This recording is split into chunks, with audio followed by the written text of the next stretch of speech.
Well, welcome to the Startup Espresso. I'm Hall T. Martin, the host of the show, where we talk about raising funding for your startup and the time it takes to have an espresso. I hope you enjoy this episode.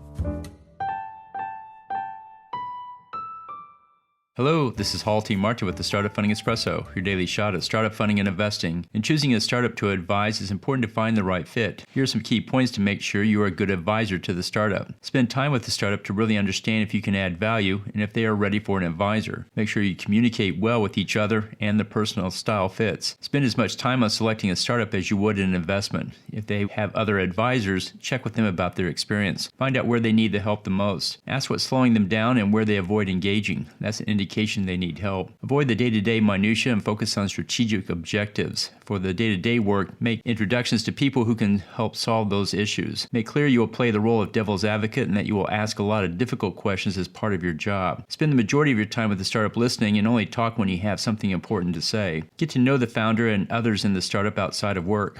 Come to an agreement about the time commitment for your work with the startup, and give the founder the hard answers, as in the end they will appreciate that more than the kudos. If the founder seems to be scattered, help them focus on a few key priorities. If it turns out not to be a good fit, then help the founder close it out. Thank you for joining us for the Startup Funding Espresso, where we help startups and investors connect for funding. Let's go start up something today.